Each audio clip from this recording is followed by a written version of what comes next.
딸처럼 살갑던 며느리가 제 전 재산을 빼앗아 갔습니다.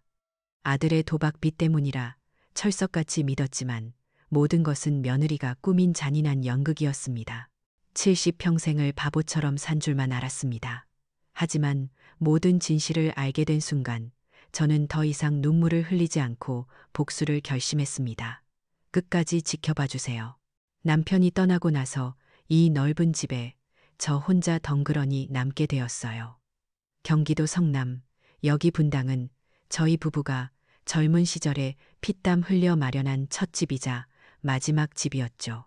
창밖을 보면 새로 지은 삐까번쩍한 주상복합 건물들이 하늘을 찌를 듯 솟아있는데 우리 아파트는 세월의 흔적을 고스란히 간직한 채 조용히 자리하고 있었어요. 그 모습이 꼭 저 같다는 생각을 하곤 했죠. 매일 아침 눈을 뜨면 가장 먼저 하는 일이 거실에 놓인 남편의 영정사진을 닦는 일이었어요. 여보, 나 없이도 거기선 잘 지내요? 나는 당신 없으니까 영 심심하고 재미가 없네. 혼잣말을 건네보지만 사진 속 남편은 그저 인자하게 웃고만 있었죠. 저녁 시간이 되면 그 적막함은 더 깊어졌어요. 정성껏 저녁상을 차려도 마주 앉아 먹을 사람이 없으니 밥 한 술 뜨는 게 꼭 벌을 받는 것 같았죠. 텔레비전을 켜놓고 영정사진 속 남편과 눈을 맞추며 꾸역꾸역 밥을 넘기곤 했어요. 그래도 가만히 집에만 있을 수는 없어서 복지관 서예 교실에 나갔어요. 붓을 들고 화선지에 먹물을 적실 때면 잠시나마 시름을 잊을 수 있었거든요. 하지만 그것도 잠시였죠. 쉬는 시간이 되면 다들 삼삼오오 모여 스마트폰을 들여다보며 뭐가 그리 재미있는지 웃음꽃을 피웠어요. 단체 대화방인지 뭔지에서 사진도 주고받고 답장도 순식간에 하더라고요. 저도 아들이 사준 스마트폰이 있긴 하지만 메시지를 보내려면 독수리 탑업으로 한참을 두드려야 하니 그 속도를 따라갈 수가 없었어요. 어느새 저만 겉도는 것 같아 괜히 창밖만 쳐다보곤 했죠. 그러던 어느 날 저녁이었어요. 정막을 깨고 현관 초인종 소리가 요란하게 울렸어요. 이 시간에 찾아올 사람이 없는데 누구일까 싶어 조심스럽게 문을 열었죠. 문 밖에는 아들 민준이와 며느리 지혜가 서 있지 않겠어요? 정말 얼마 만에 보는 얼굴인지 몰라요. 너무 반가워서 저도 모르게 아이고 내 새끼들 이게 얼마만이야. 소리가 터져 나왔죠. 애들 말이 자기들 사는 집에 수도관이 터져서 대공사를 해야 한다는 거예요. 짧게는 며칠, 길게는 한두 주 걸릴지도 모르는데 그동안 마땅히 갈 곳이 없어서 신세를 좀 져도 되겠냐고 묻더군요. 신세라니요. 이 넓은 집이 다시 사람 온기로 채워진다는데 그보다 더 좋은 일이 어디 있겠어요. 저는 손사래를 치며 어서 들어오라고 가장 좋은 안방을 내주었어요. 아이고, 그날 밤은 정말 몇 년 만에 가장 행복한 밤이었어요. 집안에 사람 말소리가 들리고 웃음소리가 울려 퍼지니 죽었던 집이 다시 살아나는 것 같았거든요. 다음 날부터 지혜는 정말이지 딸보다 더 살갑게 저를 챙겼어요. 아침 일찍 일어나 시장에 가서 가장 좋은 재료들만 골라와서는 제 건강에 좋은 음식이라며 진수성찬을 차려냈죠. 어머니, 연세 드시면 기력이 달리시니 잘 챙겨 드셔야 해요. 그 말이 어찌나 예쁘던지요. 민준이도 가만히 있지 않았어요. 며칠 전부터 깜빡거리던 주방 형광등도 새 것으로 갈아주고 삐걱거리던 방문 손잡이도 기름칠해서 말끔하게 고쳐주었죠. 저녁에는 셋이 나란히 거실에 앉아 텔레비전을 보는데 마침 뉴스에서 노인들을 상대로 한 금융사기 이야기가 나오더라고요. 그걸 보던 지혜가 제 손을 꼭 잡으며 걱정스러운 얼굴로 말했어요. 어머니, 세상이 너무 흉흉해요. 특히 혼자 사시는 어르신들을 노리는 나쁜 사람들이 많대요. 전화로 뭐 보내준다고 하거나 자식인 척 접근하는 사람들 말은 절대 믿으시면 안 돼요. 그러면서 제게 신신당부를 하는 거예요. 무슨 일이 있어도 저희 말고는 아무도 믿지 마세요. 저희가 어머니 옆에서 다 지켜드릴게요. 그 말을 듣는데 울컥 눈물이 쏟아질 뻔했어요. 남편이 떠나고 나서 이렇게 나를 격해주고 챙겨주는 사람이 있었나 싶어서요. 아, 내가 자식 농사는 참 잘 지었구나. 며느리도 어쩜 이렇게 속 깊은 아이를 얻었을까. 정말 복 받았다고 생각했죠. 분당 중앙공원으로 같이 산책을 나가고 서현역 AK 플라자에 가서 쇼핑도 하고 정말 하루하루가 꿈만 같았어요. 지혜는 제 스마트폰으로 오는 이상한 문자 메시지도 다 지워주고 은행 앱 같은 복잡한 건 자기가 대신 봐주겠다며 제 일이라면 발 벗고 나섰어요. 어머니, 이런 건 저희가 다 해드릴게요. 어머니는 그냥 편히 쉬시기만 하세요. 그 다정함에 저는 아무런 의심도 없이 모든 것을 맡겼죠. 이제 내게는 든든한 울타리가 생겼구나. 안심했어요. 그런데 아주 가끔, 정말 아주 가끔 이상한 기분이 들 때가 있었어요. 제가 잠시 방에 들어갔다 나온 사이에 둘이서 소파에 앉아 심각한 얼굴로 소곤거리다가 저를 보고는 황급히 입을 다물 때가 있었죠. 또 한 번은 지혜가 베란다에서 누군가와 통화를 하는데 평소의 상냥한 목소리와는 전혀 다른 아주 차갑고 날카로운 톤으로 무언가를 따져 묻고 있더라고요.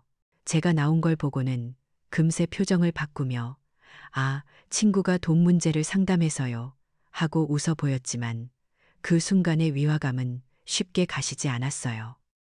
하지만 저는 애써 그 불안감을 외면했어요. 내가 너무 오래 혼자 살아서 괜한 의심이 많아졌나 보다. 저렇게 착한 애들을 내가 지금 뭐라고 생각하는 거지 스스로를 자책했죠.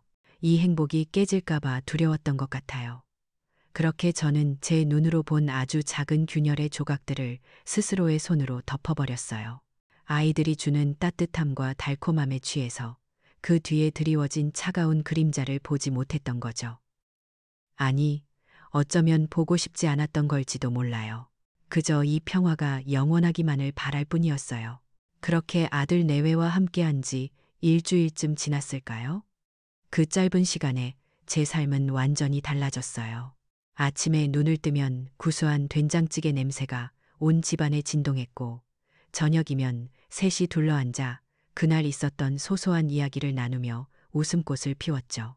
텅 비어 있던 집안 구석구석에 다시 온기가 돌기 시작했어요. 저는 정말이지 이 행복이 영원했으면 좋겠다고, 이 아이들이 그냥 여기서 눌러 살았으면 좋겠다고 생각했어요. 그동안의 외로움이 꼭 거짓말 같았죠. 그날도 여느 때와 같이 평화로운 저녁이었어요. 지혜가 과일을 예쁘게 깎아와서 셋이 텔레비전을 보고 있는데 갑자기 현관문 쪽에서 쿵, 쿵, 쿵 하고 심장이 내려앉을 듯한 소리가 들려왔어요. 누가 문을 부술 것처럼 두드려대는데 온몸에 피가 차갑게 식는 것 같았죠. 민준이와 지혜의 얼굴도 하얗게 질리더군요. 민준이가 조심스럽게 현관으로 다가가 누구냐고 묻자 문 밖에서 고함 소리가 터져 나왔어요. 김민준, 너 거기 있는 거 다 알아? 당장 문 열지 못해. 걸걸하고 험악한 목소리였어요. 지혜는 비명을 지르며 제 뒤로 숨었고 민준이는 어쩔 줄 몰라 하며 사색이 되었죠. 문은 금방이라도 부서질 것처럼 쾅쾅 울려댔어요. 저는 너무 놀라 심장이 벌벌 떨렸지만 그래도 아들을 지켜야겠다는 생각에 민준이 앞을 막아섰어요. 그 순간 지혜가 저를 잡아 끌며 안방으로 향했어요. 어머니, 위험해요. 어서 이쪽으로. 그 아이의 목소리는 공포로 가늘게 떨리고 있었죠. 방으로 들어와 문을 잠그자마자 지혜는 그 자리에 주저앉아 엉엉 울기 시작했어요. 바깥에서는 여전히 문을 두드리는 소리와 욕설이 들려왔고요. 저는 무슨 일이냐고, 저 사람이 누구냐고 다급하게 물었죠. 사실 민준이가 하던 사업이 힘들어져서 그걸 만회해 보려고 좋지 않은 곳에 손을 댔다는 거예요. 도박이었죠. 처음에는 금방 딸 줄 알았는데 빚이 눈덩이처럼 불어나 사채까지 쓰게 되었다고요. 그리고 오늘 찾아온 저 사람들은 바로 그 사채업자들이라는 거였어요. 제 머릿속이 하얘졌어요. 착하고 성실하기만 했던 내 아들이 도박이라니, 사채라니 믿을 수가 없었죠. 지혜는 제 바짓가랑이를 붙잡고 애원했어요. 어머니, 죄송해요. 제가 남편을 말렸어야 했는데 저 사람들이 우리 서윤이 학교까지 알아냈대요. 돈을 갚지 않으면 아이를 가만두지 않겠다고 협박했어요. 어머니, 저 무서워서 죽을 것 같아요. 손녀딸 이름이 나오자 제 심장은 정말이지 쿵 하고 바닥으로 떨어지는 것 같았어요. 다른 건 몰라도 제 목숨 같은 손녀딸이 위험하다는 말에는 이성을 잃을 수밖에 없었죠. 바로 그때였어요. 지혜가 눈물을 닦으며 마치 마지막 희망을 찾았다는 듯이 말했어요. 자기가 아는 분 중에 시청에서 일하는 높은 분이 있는데 그분을 통해 알아본 바로는 가족재산보증 긴급지원금이라는 제도가 있다는 거예요. 어려운 상황에 처한 가정을 위해 가족이 소유한 부동산을 담보로 국가에서 긴급 자금을 지원해주는 비공개 정책이래요.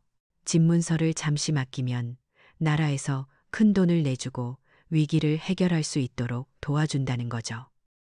지혜는 품에서 서류 뭉치를 꺼내 제게 내밀었어요. 깨알 같은 글씨로 어려운 법률 용어들이 가득했죠. 저는 평생 이런 서류를 만져본 적이 없어서 뭐가 뭔지 하나도 모르겠더라고요. 이걸 정말 믿어도 되는 건가 싶어 망설이고 있는데 밖에서 오늘 안에 돈 안 갚으면 네 마누라랑 딸내미는 어떻게 될지 몰라 하는 끔찍한 협박 소리가 들려왔어요. 저는 거의 정신이 나갈 지경이었죠. 한참 후에야 사채업자들이 돌아갔는지 집이 조용해졌어요. 민준이는 고개를 푹 숙인 채 방에서 나오지 않았고 지혜는 퉁퉁 부은 눈으로 제 옆을 지켰죠. 다음 날 지혜는 어제 말했던 시청의 높은 분이라는 사람을 집으로 모셔왔어요. 자신을 남 과장이라고 소개한 그 남자는 아주 신사적인 모습이었어요. 그는 위조된 정부 로고가 밝힌 서류들을 보여주며 어르신, 이건 나라에서 정말 좋은 뜻으로 만든 정책입니다. 아무에게나 해당되는 게 아니고 저희가 심사를 거쳐 꼭 필요한 분들께만 연결해드리는 겁니다라며 아주 전문적으로 설명하더군요. 그 사람의 차분하고 믿음직한 태도에 저도 모르게 마음이 기울고 있었어요.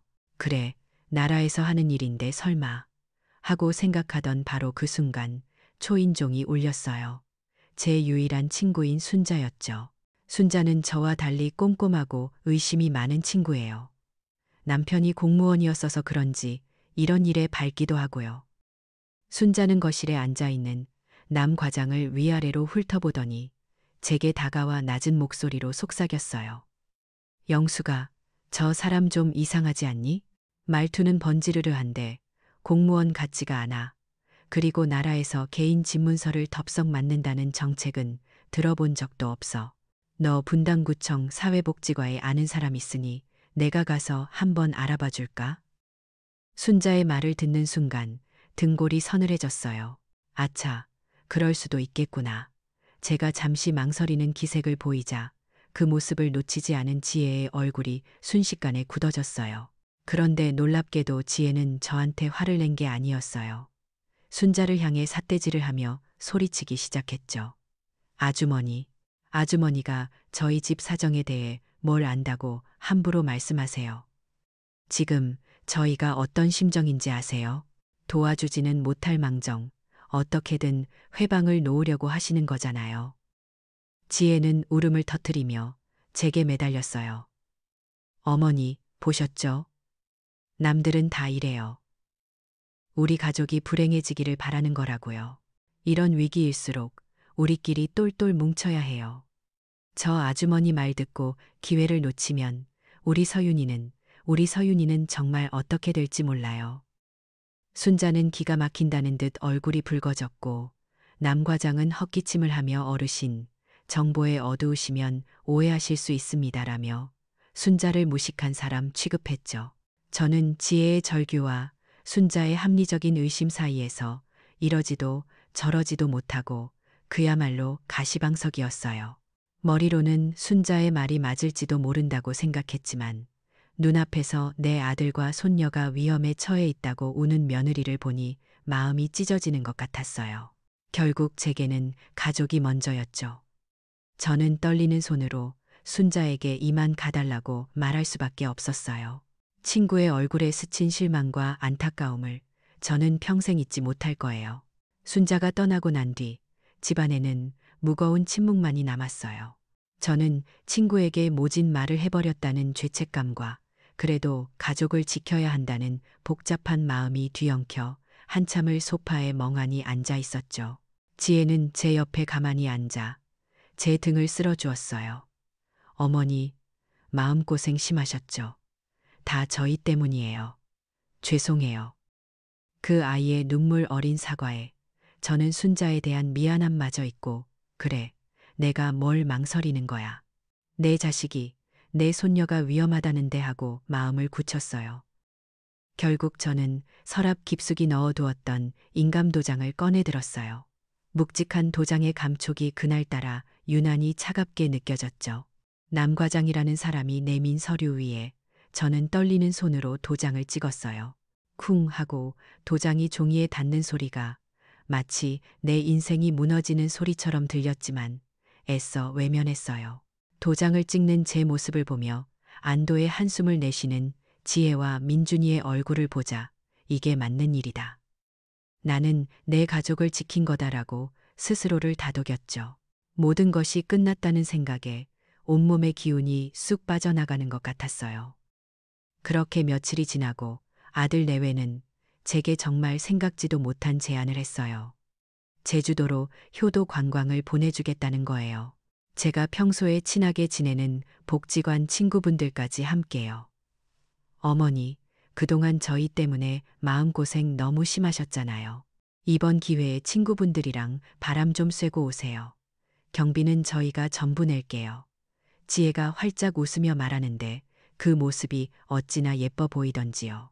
저는 손사래를 쳤지만 아들 내외의 성화에 못 이기는 척 결국 승낙하고 말았죠.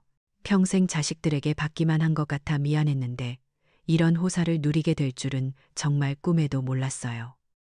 여행을 떠나는 날 아침, 지혜는 새벽같이 일어나 제가 좋아하는 반찬들로 도시락까지 싸주었어요.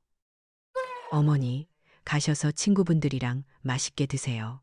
돈 걱정은 마시고 마음껏 즐기다 오셔요. 공항까지 배웅 나온 아들 내외의 손을 잡으며 저는 정말 눈물이 핑 돌았어요. 하늘에 있는 영감, 보고 있어. 우리 아들, 며느리가 이렇게 효도를 하네. 당신도 기쁘지? 마음속으로 남편에게 자랑까지 했죠. 제주도에서의 시간은 정말 꿈만 같았어요. 성산일출봉의 장엄한 풍경을 보며 감탄하고 쇠속각의 푸른 물빛에 마음의 시름을 다 씻어내는 것 같았죠. 함께 간 친구들은 다들 제게 영숙이, 자식 농사 정말 잘 지었다. 요즘 세상에 저런 효자가 어디 있냐며 부러움을 감추지 못했어요. 저는 어깨가 으쓱해져서 우리 아들과 며느리 자랑을 입이 마르도록 했어요. 지혜는 매일 저녁 전화를 걸어 어머니, 재미있게 잘 놀고 계세요? 식사는 잘 하셨고요. 라며 살뜰하게 안부를 물었죠. 내가 너무 심했나? 돌아가면 꼭 사과해야지. 몇 번이나 순자에게 전화를 걸까 망설였지만 이 좋은 기분에 괜히 껄끄러운 이야기를 꺼내고 싶지 않아 결국 전화기를 내려놓곤 했죠. 지금 생각하면 그게 얼마나 어리석은 생각이었는지 몰라요. 그렇게 달콤했던 일주일이 쏜살같이 지나고 다시 집으로 돌아오는 날이 되었어요. 여행의 여운으로 마음은 들떴고 어서 빨리 아들 내외를 만나 고맙다는 인사를 하고 싶었죠.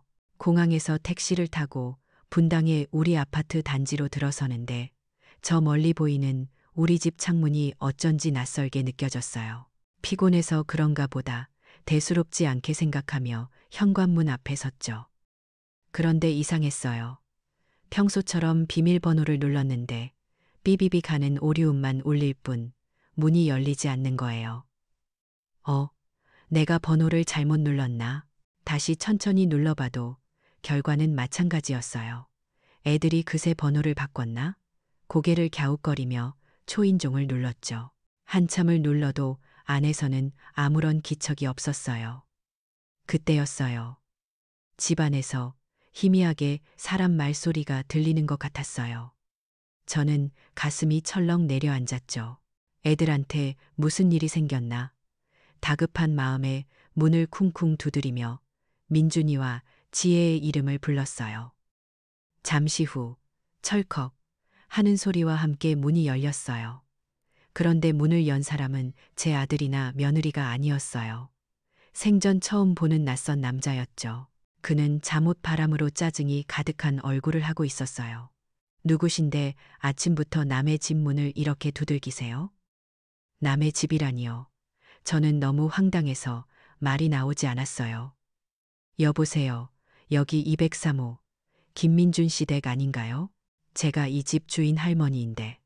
제 말이 채 끝나기도 전에 남자가 어이없다는 듯이 저를 위아래로 훑어봤어요. 할머니, 무슨 착각을 하시는 모양인데 이 집은 어제부로 제 집입니다. 어제 부동산에서 정식으로 계약하고 이사 들어왔다고요. 그 순간 제 머릿속이 텅 비어버리는 것 같았어요. 세상의 모든 소리가 사라지고 남자의 입 모양만 뻐끔거리는 것처럼 보였죠. 내 집이라고? 아니야, 그럴 리가 없어. 뭔가 잘못된 거야. 저는 거의 실신할 지경이었지만 마지막 힘을 쥐어짜 스마트폰을 꺼내 들었어요. 민준이의 번호를 누르는 손가락이 사시나무처럼 떨렸죠. 신호음이 몇 번 울리고 전화는 끊어졌어요. 다시 걸었죠. 또 끊어졌어요. 세 번째, 네 번째, 포기하고 싶어질 때쯤 마침내 여보세요 하는 민준이의 목소리가 들려왔어요. 저는 거의 울부짖듯이 소리쳤죠. 민준아, 민준아, 이게 어떻게 된 일이니? 우리 집에 낯선 사람이 들어와서 자기 집이라고 하잖니. 너희들 어디야? 빨리 좀 와봐. 수화기 너머로 잠시 침묵이 흘렀어요. 그 짧은 순간이 제게는 영원처럼 길게 느껴졌죠. 이윽고 들려온 아들의 목소리는 제가 알던 아들의 목소리가 아니었어요. 감정이라고는 조금도 실려 있지 않은 얼음장처럼 차갑고 건조한 목소리였죠.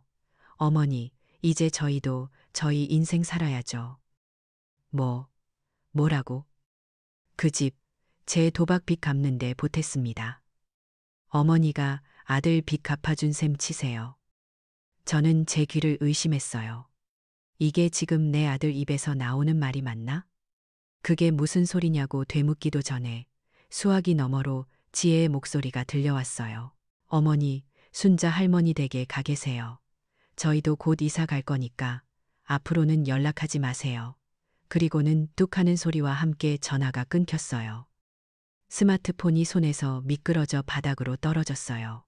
쨍그랑 하는 소리와 함께 액정이 산산조각 났죠. 마치 제 심장이 깨지는 소리 같았어요.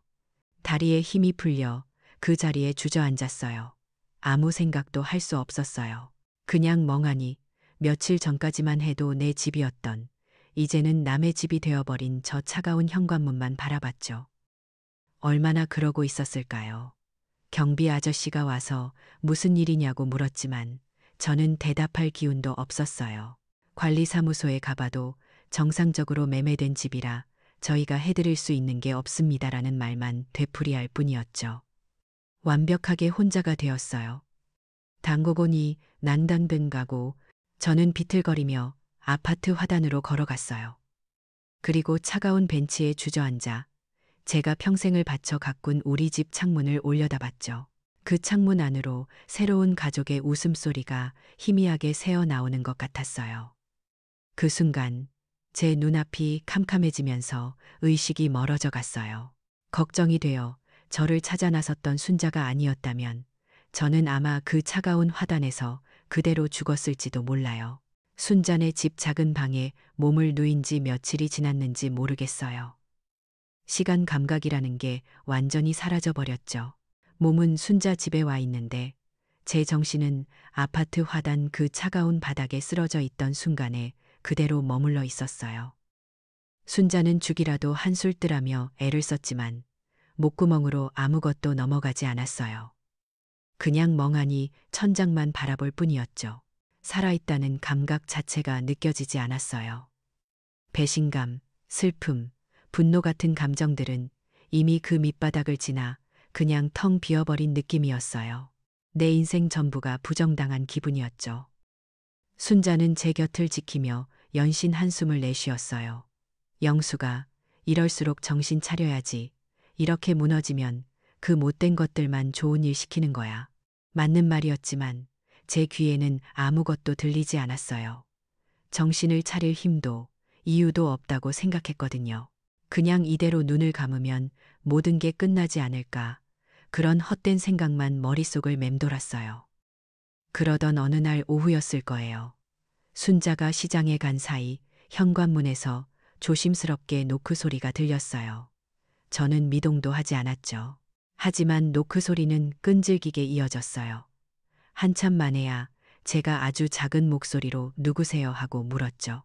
문 밖에서 들려온 목소리는 제 심장을 한 번 더 쿵 하고 내려앉게 만들었어요. 할머니, 저 서윤이에요. 손녀딸 서윤이었어요. 어떻게 알고 여기까지 찾아왔는지 저는 벌떡 일어나 문으로 향했어요. 문을 열자 교복을 입은 아이가 금방이라도 울음을 터뜨릴 것 같은 얼굴로 저를 올려다보고 있었어요. 저는 아이를 보자마자 와락 끌어안았죠. 그 작은 온기가 제게 스며드는 순간 며칠 만에 처음으로 뜨거운 눈물이 뺨을 타고 흘러내렸어요. 서윤이는 학교를 조퇴하고 저를 찾아온 거였어요. 할머니가 쓰러졌다는 소식을 경비 아저씨를 통해 듣고 순자 할머니 댁일 거라 짐작하고 무작정 찾아왔다고 하더군요. 아이는 한참을 제 품에 안겨 어깨를 들썩이다가 이윽고 무언가 결심한 듯 저를 올려다봤어요. 할머니, 사실은 할머니한테 꼭 보여드릴 게 있어요. 아이는 떨리는 손으로 자신의 스마트폰을 꺼내 들었어요. 그리고는 며칠 전 엄마인 지혜가 남 과장이라는 사람과 통화하는 내용을 몰래 녹음했다는 충격적인 고백을 했어요. 이상한 낌새를 느끼고 녹음을 했다는 아이의 말이 믿기지 않았죠. 순자가 시장에서 돌아오고 우리는 셋이서 작은 방에 모여 앉았어요. 서윤이가 재생 버튼을 누르자 스마트폰의 작은 스피커를 통해 지혜의 목소리가 흘러나왔어요. 그런데 그 목소리는 제가 알던 상냥하고 애교 섞인 며느리의 목소리가 아니었어요. 차갑고 날카롭고 경멸이 가득 담긴 목소리였죠. 걱정 마세요. 우리 남편은 워낙 순진해서 제가 도박 빚이라고 하니까 그냥 믿더라고요. 바보 같기는. 시어머니는 더 쉬웠어요. 손녀딸만 팔면 껌뻑 죽으니까 일 처리하기 너무 편했다니까요. 그 말을 듣는 순간 숨이 멎는 것 같았어요. 순자는 옆에서 입을 틀어막고 부들부들 떨었죠. 하지만 진짜 충격은 그 다음이었어요. 민준이 도박 빚이요? 아니요. 사실 그거 전부 다 제가 다단계 사업하다가 진 빚이에요. 근데 그걸 어떻게 솔직하게 말해요. 멍청한 남편 덕에 해결하게 생겼는데 세상에 민준이의 빚이 아니었다니요. 모든 게 다 지혜가 꾸며낸 거짓말이었다니요. 심지어 자기 남편까지 속여가면서요. 서윤이는 거기서 그치지 않았어요. 울면서 엄마의 노트북을 몰래 켰다가 더 무서운 걸 봤다고 했어요. 아이는 스마트폰 앨범을 열어 사진 몇 장을 보여주었어요. 첫 번째 사진은 지혜가 화려한 옷을 입고 다단계 회사 같은 곳에서 마이크를 잡고 성공한 사업가처럼 강의를 하는 모습이었어요. 그리고 다음 사진을 보는 순간 저는 저도 모르게 비명을 지를 뻔했어요. 그 사진 속에는 며칠 전 우리 집에 찾아와 험악하게 소리를 지르던 그 사채업자와 지혜가 어깨동무를 하고 환하게 웃고 있었거든요. 모든 게 연극이었던 거예요. 내 아들은 아내에게 속아 애비 없는 자식을 만들 파렴치한이 되었고 저는 그 연극에 놀아나 평생을 바친 집을 제 손으로 넘겨준 바보가 되어버린 거였죠. 모든 진실을 알게 된 순간 이상하게도 눈물이 더 이상 흐르지 않았어요. 슬픔이나 절망 같은 감정은 온데간데 없이 사라지고 그 대신 심장 가장 깊은 곳에서부터 차갑고 단단한 분노 같은 것이 얼음처럼 솟아오르기 시작했죠. 저는 허리를 꼿꼿하게 폈어요. 며칠 동안 저를 짓누르던 무기력의 안개가 걷히고 정신이 섬광처럼 맑아지는 기분이었어요. 저는 서윤이의 작은 손을 꼭 잡았어요. 서윤아, 이 사실 절대 내 아빠한테 먼저 알려서는 안 된다. 알겠지? 아이는 겁에 질려 있었지만 제 눈빛을 보고는 고개를 끄덕였어요. 저는 순자의 도움을 받아 성남시 수정구에 있다는 성남시 무료 법률 상담소에 전화를 걸어 상담 예약을 잡았어요. 변호사를 만나야 했어요. 싸워야 했죠. 지혜는 제 집과 돈만 빼앗아 간 게 아니었어요. 제 아들의 인생을 망가뜨렸고, 제 손녀의 마음에 깊은 상처를 줬고, 제 인생 전체를 모독했어요. 저는 더 이상 슬퍼하거나 절망하며 시간을 낭비할 수 없었어요. 그 아이에게서 모든 것을 되찾아 와야 했어요. 아니, 되찾는 것만으로는 부족했어요. 자신이 저지른 짓에 대해 반드시, 그리고 처절하게 대가를 치르게 만들어야 했죠. 그날 순잔의 집 작은 방에서 저는 죽음의 문턱에서 돌아와 복수를 맹세했어요. 수원지방법원 성남지원에 들어서던 그날의 공기는 유난히 차고 무거웠어요. 법원이라는 곳은 평생 드라마에서나 봤지 제 발로 직접 오게 될 줄은 꿈에도 몰랐죠. 높고 차가운 대리석 건물에 들어서는 순간 그 위압감에 저도 모르게 어깨가 움츠러들었어요. 하지만 제 옆에는 순자가, 그리고 뒤에는 복지관에서 소식을 듣고 한달음에 달려와 준 친구들이 굳건히 서 있었죠. 그분들의 따뜻한 손길이 없었다면 저는 아마 그 문턱을 넘을 용기조차 내지 못했을 거예요. 법정 안은 생각보다 작고 답답했어요. 방청석에 앉아 피고인석 쪽을 바라보았죠. 잠시 후 민준이와 지혜가 들어왔어요. 민준이는 완전히 다른 사람이 되어 있었어요. 며칠 사이에 10년은 늙어버린 얼굴로 퀭한 눈은 바닥만 향한 채 저와는 눈도 마주치지 못하더군요. 하지만 지혜는 달랐어요. 수척해지긴 했지만 그 눈빛에는 조금의 죄책감도 보이지 않았어요. 오히려 어디 한번 해보라는 듯한 도끼마저 서려 있었죠. 그 모습을 보는 순간 제 마음속에 남아있던 한 가닥 희미한 연민마저 완전히 사라져 버렸어요. 재판이 시작되고 먼저 지혜의 변호사가 입을 열었어요. 그의 목소리는 아주 매끄럽고 그럴듯했죠. 그는 저를 아들에 대한 애정이 깊지만 연세가 많아 판단력이 흐려진 어머니로 묘사했어요. 아들의 사업 빚을 갚아주기 위해 자발적으로 집을 증여했는데 막상 집이 넘어가니 마음이 변해 생떼를 쓰는 변덕스러운 노인으로 저를 몰아갔죠. 제 인감도장이 찍힌 서류를 증거로 내밀며 모든 것이 합법적인 절차에 따라 이루어졌다고 주장했어요. 법정 안의 모든 사람들이 저를 쳐다보는 것 같았어요. 그들의 시선 속에서 저는 정말 그런 파렴치한 늙은이가 된 것만 같아 얼굴이 불타는 듯 화끈거렸죠. 제 인생이, 제 진심이 낯선 남자 입에서 더러운 거짓말로 포장되어 난도질당하는 기분이었어요. 그렇게 한참 동안 숨 막히는 시간이 흐르고 마침내 우리 쪽 변호사님이 자리에서 일어났어요. 변호사님은 차분한 목소리로 말했죠. 존경하는 재판장님, 지금부터 피고인 강지혜 씨의 주장이 얼마나 기만적인지, 그리고 이 사건의 본질이 무엇인지를 명백히 밝혀줄 증거를 제출하겠습니다. 변호사님은 서윤이가 건네준 스마트폰 녹음 파일을 증거로 신청했어요. 지혜의 변호사가 격렬하게 반대했지만 재판장님은 증거를 채택했죠. 법정 안이 잠시 술렁였어요. 서기 한 분이 파일을 받아 재생 준비를 하는 그 짧은 시간이 영원처럼 느껴졌죠. 정적이 흐르고 마침내 스피커를 통해 제 귀에 데모처럼 밝혔던 그 목소리가 흘러나왔어요. 바로 지혜의 목소리였죠. 걱정 마세요. 우리 남편은 워낙 순진해서 제가 도박 빚이라고 하니까 그냥 믿더라고요. 바보 같기는. 차갑고 경멸적인 목소리가 법정 전체에 울려 퍼지는 순간 방청석에서 나지막한 탄식이 터져 나왔어요. 저는 피고인석을 바라봤어요. 지혜는 입술을 깨물고 있었고 민준이의 어깨가 처음으로 크게 들썩이는 것을 보았죠. 녹음은 계속됐어요. 시어머니는 더 쉬웠어요.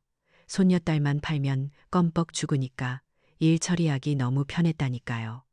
그 말을 듣는 순간 저는 눈을 질끈 감았어요. 하지만 녹음은 멈추지 않았죠. 가장 결정적인 부분이 흘러나왔어요. 민준이 도박 빚이요? 아니요. 사실 그거 전부 다 제가 다단계 사업하다가 진 빚이에요. 근데 그걸 어떻게 솔직하게 말해요. 멍청한 남편 덕에 해결하게 생겼는데. 그 마지막 문장이 끝나는 순간 피고인석에서 괴성과도 같은 소리가 터져 나왔어요. 민준이었어요. 아들은 자리에서 벌떡 일어나 믿을 수 없다는 표정으로 지혜를 돌아봤어요. 지금 이게 무슨 소리야? 당신, 나한테도 거짓말을 한 거야? 도박 빚이 아니었다고? 민준이의 목소리는 절규에 가까웠죠. 그는 자신의 귀를 의심하는 듯 부들부들 떨며 지혜의 팔을 붙잡고 흔들었어요. 대답해. 당신, 당신 남편을 속이고 내 어머니한테 그런 짓을 하도록 만든 거야? 당신 대체 사람이야. 법정은 순식간에 아수라장이 되었어요. 법원 경위들이 달려와 민준이를 제지했지만 그는 이미 이성을 잃은 상태였죠. 아들은 지혜를 향해 울부짖었어요.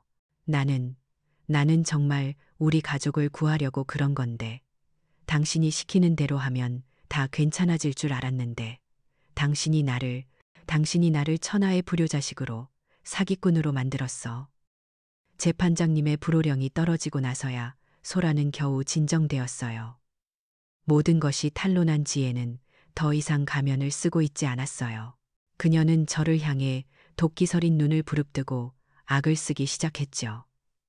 그래, 내가 했어요. 내가 다 했다고요. 근데 그게 다 누구 때문인데요? 다 어머니 때문이잖아요. 평생 그 집 한 채 끌어안고 자식 고생하는 건 나 몰라라 하셨잖아요. 어머니가 진작에 부모 노릇만 제대로 했어도 내가 이렇게까지 할 필요는 없었어요. 이 모든 건 다 어머니 탓이라고요.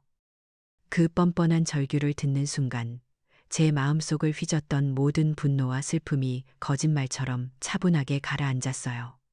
저는 재판장님의 허락을 받고 자리에서 일어났어요. 그리고 마이크 앞에 서서 지혜의 눈을 똑바로 쳐다보며 말했죠.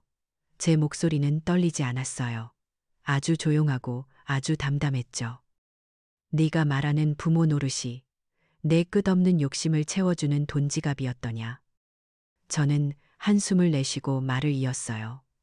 나는 오늘 집을 되찾으러 온 게 아니다. 돈은 다시 벌면 되고 집은 다시 사면 되지. 하지만 한번 망가진 인성은, 무너진 신뢰는 그렇게 쉽게 되돌릴 수 있는 게 아니란다. 너는 내 집을 빼앗아 간 게 아니야. 너는 내 아들의 남은 인생을 망가뜨렸고 내 딸의 가슴에 평생 씻을 수 없는 상처를 새겼고 한 가족의 역사를 산산조각 냈어. 우리 가족은 네가 그 더러운 연극을 시작한 그날 이미 죽은 거나 마찬가지다. 제 말이 끝나고 법정에는 깊은 침묵이 흘렀어요. 잠시 후 재판장님이 판결문을 읽어 내려가기 시작했어요. 피고인 강지혜의 범행은 인간의 가장 기본적인 신뢰관계인 가족을 이용한 매우 죄질이 나쁜 범죄로 주문이 선고되었죠. 저와 새 집주인 사이의 매매 계약은 기망에 의한 의사 표시로 무효가 되었고 제 집은 다시 제게 돌아오게 되었어요. 주모자인 지혜에게는 중형이, 그리고 아들 민준이에게는 아내에게 속아 가담했다는 점이 참작되어 비교적 가벼운 형이 선고되었죠. 땅. 재판 종료를 알리는 의사봉 소리가 울려 퍼지는 순간 방청석에 앉아있던 순자와 친구들이 저를 부둥켜 안고 눈물을 터뜨렸어요. 저는 멍하니 경위들에게 이끌려 나가는 지혜의 증오에 찬 눈빛과 모든 것을 잃고 넋이 나간 채 끌려가는 아들의 텅 빈 뒷모습을 바라볼 뿐이었어요. 전쟁은 끝났지만 마음속에 남은 폐허는 너무나도 크고 황량했어요. 재판이 끝나고 법원 건물을 나서는 순간 승리의 기쁨보다는 무거운 돌덩이가 가슴을 짓누르는 것 같았어요. 저는 이겼지만 모든 것을 잃었죠. 제 옆에서 순자와 친구들은 제 손을 잡고 연신 잘했다, 정말 장하다고 말해 주었지만 제 귀에는 그 어떤 위로의 말도 제대로 들리지 않았어요. 제 눈에는 법원 경위들에게 이끌려 나가는 아들 민준이의 텅 빈 뒷모습만 어른거렸으니까요.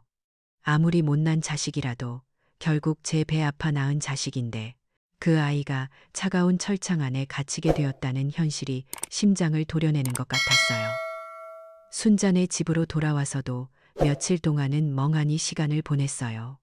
집을 되찾았다는 사실이 실감나지 않았죠. 그 집으로 돌아갈 용기도 나지 않았고요. 그곳엔 너무나 많은 상처와 배신의 기억이 얼룩처럼 남아 있었으니까요. 그러던 어느 날, 저는 큰 결심을 하고 순자에게 부탁했어요. 민준이 면회를 다녀와야겠다고요. 순자는 제 손을 꼭 잡으며 말없이 고개만 끄덕여 주었죠. 면회실의 차가운 유리벽을 사이에 두고 마주 앉은 아들의 모습은 제가 기억하던 모습이 아니었어요. 잿빛 수의를 입은 아들은 완전히 낯선 사람처럼 보였죠. 아들은 저를 보자마자 왈칵 눈물을 쏟으며 유리벽에 이마를 기댔어요. 어머니, 제가 죽일 놈입니다. 잘못했습니다.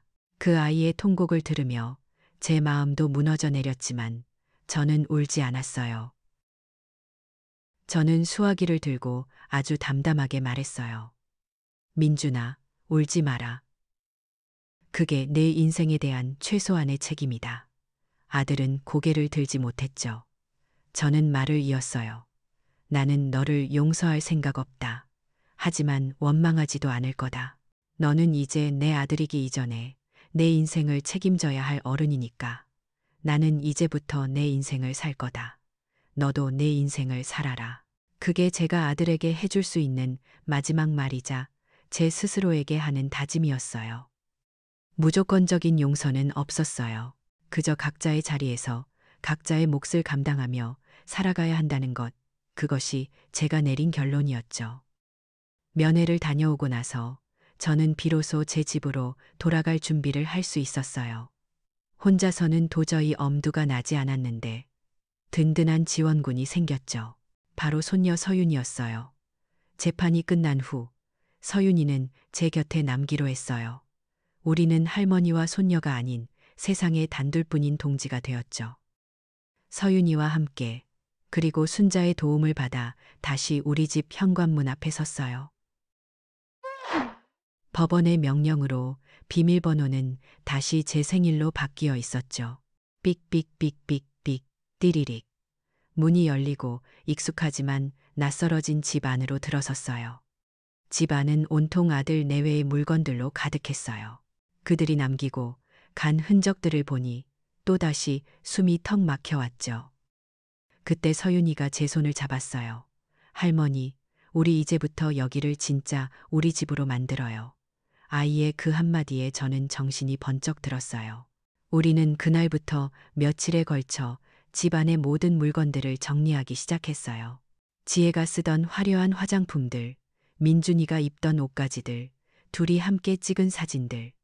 저는 그 모든 것들을 쓰레기 봉투에 담아버렸어요. 그것은 단순히 물건을 버리는 행위가 아니었어요. 제 안에 남아있던 미련과 원망, 아픔의 찌꺼기들을 털어내는 의식과도 같았죠. 집안 구석구석을 쓸고 닦으며 제 마음속 응어리도 함께 닦여나가는 것 같았어요. 마침내 집 안이 텅 비었을 때 우리는 거실 중앙에 나란히 서서 깊은 숨을 내쉬었어요. 비로소 이 집이 다시 제 것이 되었다는, 아니, 우리들의 새로운 보금자리가 되었다는 사실이 실감났죠. 그 후로 제 삶은 조금씩 아주 천천히 제자리를 찾아가기 시작했어요. 노래 교실에 가서 목청껏 노래를 부르고 율동공원으로 친구들과 함께 나들이를 가기도 했어요. 처음에는 다들 저를 안쓰럽게 쳐다봤지만 제가 예전보다 더 밝고 씩씩하게 행동하자 곧 예전처럼 저를 편하게 대해주었죠. 그러던 어느 날 재판을 도와주었던 변호사님에게서 연락이 왔어요. 분당 노인권익보호센터라는 곳에서 저처럼 가족에게 금융사기를 당한 어르신들을 위해 제 경험을 좀 나눠줄 수 있겠냐는 부탁이었죠. 남들 앞에서 제 아픈 상처를 드러낼 용기가 없었거든요.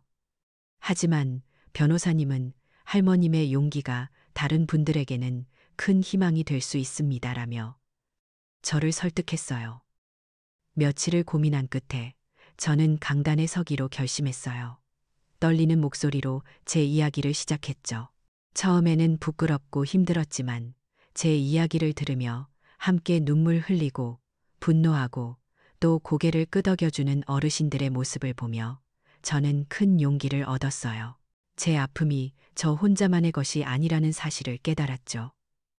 그날 이후 저는 그곳에서 정기적으로 상담 멘토 활동을 시작했어요. 제 경험을 바탕으로 계약서의 문제점을 짚어주고 의심스러운 상황에 대처하는 법을 알려주었죠. 순자와 함께 스마트폰 활용법도 열심히 배워서 어르신들을 위한 금융사기 예방 팁을 공유하는 작은 유튜브 채널을 만들기도 했어요. 구독자는 몇 명 되지 않았지만 제 삶에 그렇게 큰 보람과 자신감을 느낀 적은 처음이었어요. 이제 제 집은 더 이상 외롭고 적막한 공간이 아니에요. 학교를 마치고 돌아온 서윤이의 제잘거리는 소리와 복지관 친구들과 함께 김치를 담그며 터져나오는 웃음소리로 늘 가득 차 있죠. 저녁이면 서윤이와 함께 식탁에 마주 앉아 그날 있었던 일들을 이야기해요. 저는 아이에게 제가 살아오면서 얻은 지혜를 나눠주고 아이는 제게 요즘 세상의 새로운 이야기들을 들려주죠. 얼마 전에는 복지관 친구들과 다 함께 버스를 빌려 단풍 여행을 다녀왔어요. 울긋불긋한 산을 향해 가는 버스 안에서 저는 창밖으로 빠르게 지나가는 풍경들을 보며 환하게 미소 지었죠. 잃어버린 것들도 많았지만 그 빈자리에 더 소중한 것들이 채워지고 있었어요. 집거실에는 남편의 영정 사진 옆에 서윤이가 서툰 솜씨로 그린 저와 자신의 활짝 웃는 얼굴 그림이 나란히 놓여 있어요. 저는 이제 72살이에요. 남들은 인생의 황혼기라고 하지만 저는 이제야 비로소 제 이름 석자를 찾은 것 같아요. 누군가의 아내, 누군가의 엄마가 아닌 온전한 나로서의 삶을 살게 된 거죠. 제 진짜 인생은 아마 지금부터가 진짜 시작일지도 몰라요. 영숙 할머니는 가장 깊은 절망 속에서 비로소 자기 자신을 찾았어요. 가족이란 피로 맺어지는 것이 아니라 가장 힘들 때 곁을 지켜주는 마음으로 만들어지는 것이죠. 진정한 인생의 시작은 나이가 아니라 새로운 것을 배우고 다시 일어서려는 용기에서 비롯된다는 것을 그녀의 삶이 보여주네요.